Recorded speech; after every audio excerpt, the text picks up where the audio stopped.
Nets Central with Joe D and John Franchini on WICR. And we are back into our second segment of the evening. The night's flying by here.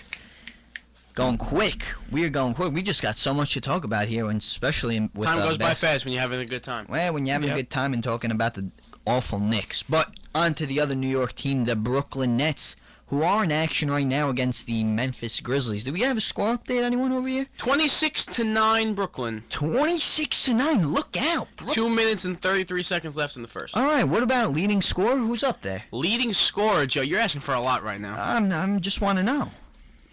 Paul Pierce. Paul Pierce. Wow, look at that. With 28 points. No, I'm joking. Wow. With 10 points, 5 rebounds. All right, look at that. Paul Pierce producing in Brooklyn. He hasn't done much for the Nets, but hey, look at him.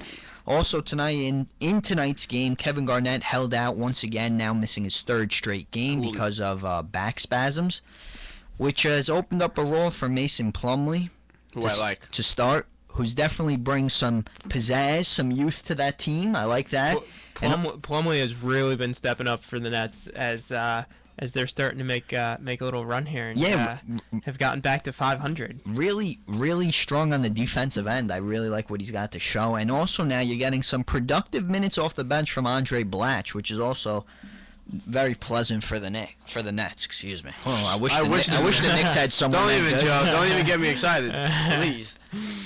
But the Nets are back at 500 now. They've won 4 out of their last 5 games, and here's the push that you want at this time of the season to really start going, heading right into playoffs. We got a little bit over 20 more games left. You start heating up now. You never know what could happen. 23 after tonight.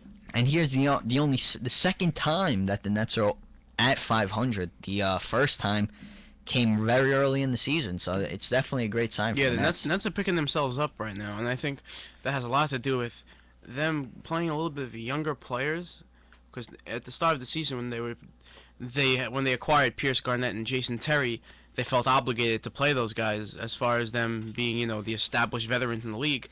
And to be honest, I feel like Terry and Garnett, and even more so Terry and Garnett, are both done. I think they are well past their primes, and I think they're on the way to retirement.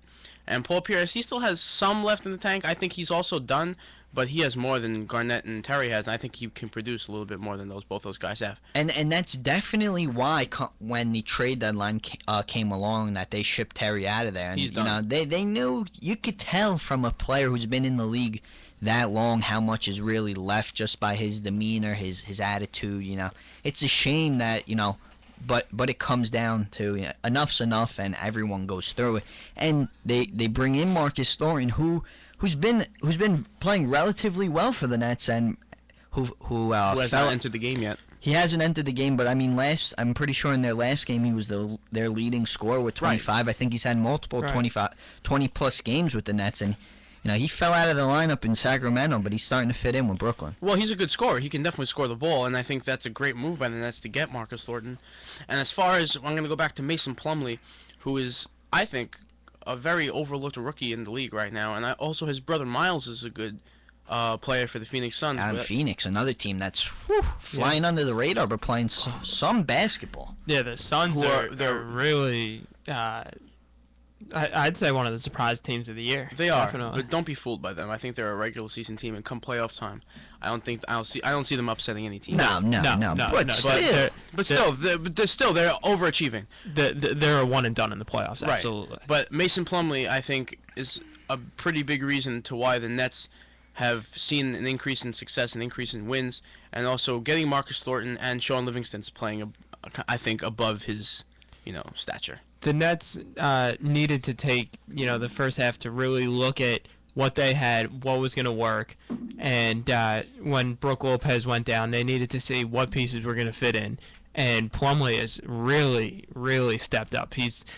I'd say he might be the MVP of the team. Really? Wow. Or Joe Johnson? Bold statement, Sachs. Bold. Well, maybe not the MVP of the season, but I'd say he's definitely the rookie of the team, and maybe. Well, thank you. I mean, what is he, the only rookie on the team? Most improved. I would say most improved in your first year. How do you the beginning of the season? How do you the season progress? How do you win most improved? The guy 40-something games. I mean, he's better than when he was at the beginning of the season. Okay. Regressed. All right. We'll give it. Most developed. Oh, that I understand. Most developed, not most improved. My mistake. I would say maybe the MVP of the Nets spurt See, we should start of the say last month or so. Okay, very good. That's all right. I mean, you got Joe Johnson there. I mean, I think people are gonna put Joe Johnson ahead of a Mason Plumlee. Come on, Joe. I think people. Come on, what? Can I help you? What's the problem? Mason Plumlee is a big reason to why this team is winning again. Yes, I understand, but let's not forget about the pieces that were there, that have been there, and who have produced, but unfortunately, right. You're right. No, in the beginning I'm they not just haven't reached with results. You, but I think Mason Plumlee deserves a lot of credit. He deserves a lot of recognition. Don't get me wrong. Yes. I agree. And Joe Johnson, I think, is the MVP of the team. Yeah, right. For the whole season, but I think that you also have to look at people expect Joe Johnson to be performing at that level, whereas Mason Plumlee. I honestly think he's overrated, but I think Joe Johnson's an overrated player. I'm not. He got a $100 million contract from the Hawks. I don't think he deserved $100 million. I think he deserves $70 million. No, I'm not that big a fan of Johnson, but you're right. We're just arguing with each yeah. other right now. This is just getting out of hand, Joe. Calm us down. What's going on? I'm just waiting. You for waiting the over moment. there? I'm just waiting to step in. Go ahead, Joe. Step in. I don't know. Go. I'm waiting. What do you now want? I'm waiting. What do you want to hear? I'm waiting for you to step in. I think it's been great that Mason Plumlee has been able to produce for the Nets, and you never want to say, oh, good thing this happened, but if Brook Lopez doesn't get injured, Mason Plumlee's probably playing 6 minutes off the bench, so he's definitely stepped in and filled that role. 6 minutes. All right, what was he gonna play? 12 minutes? 6 minutes. I mean, he's a rookie. You didn't expect him to do much. 6 minutes? All right, 10 minutes. 10 minutes. A Is quarter's worth. he Jeremy Tyler? A quarter's worth. Well, oh jeez, you're bringing the Knicks back into this. The Knicks are down 30 points in the second quarter, and they wait. Garnett's not playing right now, Joe. Right? If Brook Lopez was playing, he'd be playing starting minutes, which is 35 minutes a game, probably. Right? Am I right? Say that again. 35 minutes a game. Who? Brook Lopez. Yeah. If he was healthy. Yes. Garnett's not healthy right now, so he's out. Yeah. Who would be playing the 4? Who? Garnett. Right. Would he's Plumlee out. be playing? And Brook Lopez would be playing the 5. Right. Who backs up Brook Lopez then? Who's the backup center on this team? Jason Collins? I think Jason Collins is playing 6 minutes. Well, now Jason Collins, the Nets have officially signed him to another 10-day contract. Don't get off topic here, Joe. I'm just saying you brought up Jason Collins. I'm just telling you You have a problem with Mason Plumlee. That's what I think. nah, I think you and Mason Plumlee have a gripe. A 10-day contract. I wish we can get Mason Plumlee to call in over here and have you and him have a one-on-one talk. Well, I would love to talk to Mason Plumlee. I have nothing wrong with him. You guys are misunderstanding what I'm trying to say. You're twisting my words as if I'm saying that he's a bad player. I'm not saying that. I'm saying he was given an opportunity and he's taking full advantage of it. That's what I'm trying to say here. I don't know why you both are jumping down my throat as if I'm saying I'd never want to see Mason Plumlee play the game of basketball. He played 6 minutes in total tonight, Joe. It's the first quarter. We have him playing 6 minutes for the entire game when Brook Lopez is back. Well, I mean, Play 36 minutes. Minutes on the Knicks. I'm not gonna win this one because you guys are just twisting my words around. All here, right, so you take it over. Take it over. What do you think, Sax? As the season goes on, do you think Mason Plumlee can keep this up? Of course, because Brook Lopez is out. I'm just Ian putting my 2 cents in there. Mason Plumlee. All When right. Kevin Garnett comes back, you know what, Joe? Turn around, Joe. I'm sorry. I'm turning around, but the camera's still on me over here, so I can't. When help Kevin Garnett comes back, do you see Mason Plumlee still contributing to this team as he is right now, or do you think that will go down once KG comes back? I think Plumlee is definitely still going to be producing at the same level because Garnett, they're probably going to keep him at the 4. And can you let me finish?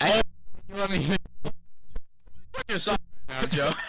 I'm about to kick the both of you out and finish up by myself. How about that? What I was trying to say before I was rudely interrupted was that they're going to be watching Garnett's minutes for the playoffs because they're going to need his veteran leadership. Right. So they're still going to be playing Plumlee a lot, and since he's going to be playing, since he's been gathering all this experience, he's still going to be producing at a high level for the rest of the season. Go on. So, someone else can talk now. I finished my point. Come on, Joe. Oh, I'm allowed to speak now? Is it my turn? Do you think Brook Lopez can make it back for the playoffs now, right? I don't think so. I don't think No, so. what's he got? He still got that foot problem, right? Yeah, That's He's got to get that right for the Nets to be successful. that's the thing. If the Nets were at a Otherwise- a 3 seed right now, trying to make it to that next push to really compete, I'd say maybe you try to get them on the court. But at the maybe if what are they, the 6th right now The Nets? The Nets or the are 5th? currently at the 6th, 1 game back of Washington in the 5 Yeah, they're seed. definitely on the 5th. Well, 1 game back. It's not like they're far out. I think Washington might be a little bit of a better team than that. No, I understand that, but I'm saying they're not in that top tier, so Right. there's No, okay. there's really no incentive to rush them back. I mean, do you rush back a star to get a 5th or a 4th No. seed? You know, I it's think- not worth it. I think if you're the Nets, although I think Prokhorov, as far as the front office is concerned, with dealing with these type of injuries, they have kind of a big ego. I kind of get the vibe from that with the Nets that they have kind of a little bit of a big head, a big ego, and I think they're saying, "Oh, we can definitely progress in the playoffs, so we can definitely challenge the heat of the Pacers in the second round." And I think that we should, bring Brook back and give them a run for their money. Whereas in reality, I think that the Nets don't have a chance against any of these teams, and that the smart thing would to leave Brook Lopez out and rehab for next season. You definitely don't want to rush him back, and then he disturbs the injury again, And he's maybe out for all next re-injures, year. and he misses a lot of next Right. year. I mean, he's a very important piece to that Holy Nets cow, team. Joe! Holy what? The Knicks are beating the Minnesota Timberwolves 16-5. Look out! What? Minnesota has 5. An opposing team. Wow, what would the has- game start 3 minutes ago? You're getting this excited. This is what it's come down to. We're talking about the 16-5. Nets, but the I'm Knicks. sorry. 7. Here they come. Here comes Minnesota. It's over. Forget Get- it. See, get- we're talking Nets basketball, but then we get a Knicks update. They're winning 16-5, probably 3 minutes into the quarter, and we get excited. It's a disgrace. That's how bad the Knicks have gotten. I mean, come on. You want to finish off what you were about to say about Go ahead, the Nets? Steve. I'm sorry. Okay? I just saw I that. mean, I saw that number and You it's talk- staggering. You want to talk about rude? Me? This guy. Yeah, but it didn't happen when I was talking. So, so it didn't matter.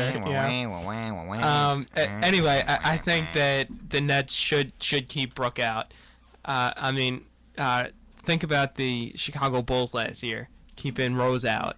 And, the Bulls knew that they weren't going to compete with the Heat and the Pacers to go to the finals. So I think it would definitely behoove the Nets to say, okay, this year we garnered experience for Plumlee, and we got the team to gel some with the acquisitions of Pierce and Garnett, and then next year we come back full throttle and make a run at a top 3 seed, and who knows, maybe make some noise in the playoffs, get to the Eastern Finals, or maybe even the NBA Finals. Doubtful. Wow, look at Doubtful. that. All right. Doubtful, but that's what they'll be thinking. So. No, you're right. And that's what that owner's thinking. That's I mean, valid. Prokhorov, he's in it to win it. he's an international George Steinbrenner. He's trying to do whatever it takes Sure. to put the Nets over and compete. He reminds me a little bit of Steinbrenner for some reason. a little bit. He's got that he'll spend and he'll do what it takes. He's got a little bit of a swagger to him. A little swagger. But like you said, we mentioned Jason Collins. I got yelled at for going a little off topic. Because I think okay. What do you think? It's too overblown, Jason Collins. All I'm saying is he got re-signed to 10 days. I'm not saying that he's going to be an all-star. It's like he got him getting re-signed to 10 days is like, I don't know, who's the biggest free agent out there, right? It's like Mike Trout next year as a free agent. It's like he just signed with the Mets for a 20-year deal. It's like he just signed a 10-year, $250 million We're in New York. contract. That's the media for Jason you. Collins signed to a 10-day contract. It's on the front page of ESPN. Jeez. We're in New York. That's what it's about. I know the it's media. about. I know it's about. It shouldn't be that big of a deal. It shouldn't be. I agree. But I'm just saying he signed another contract, and I think he probably will end up staying with the team the rest of the team. He will be. Averaging 10,000. You know why he will be? Not only because of production on the field, more so of getting people in the seats. Well, it's going to get people in the Yep. seats. I mean, look at that. You bring him in, and then the next day his jersey's the #1 selling jersey. I mean, it's crazy to think Ridiculous. about. Who's buying the '96 Collins jersey? I know I'm not. Me neither. No. I don't want to do that.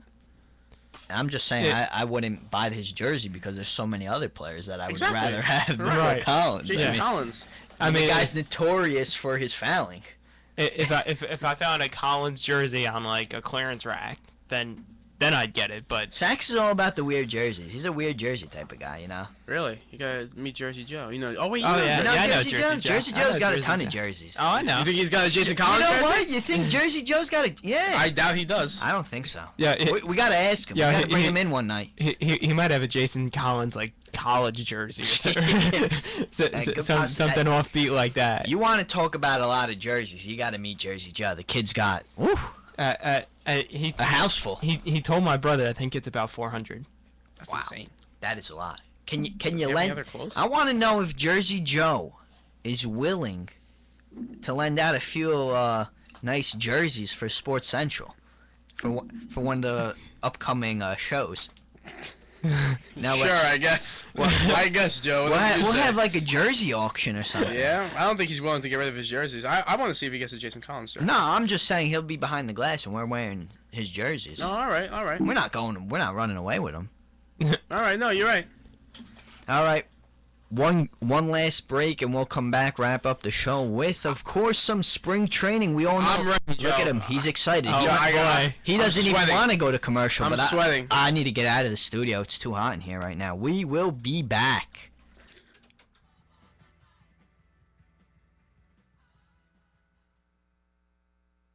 WICR, Iona College Radio. WICR. Now back to where the action is. WICR. Rocking New Rochelle the old school way with the Rock of Ages Radio Hour. WICR Sports.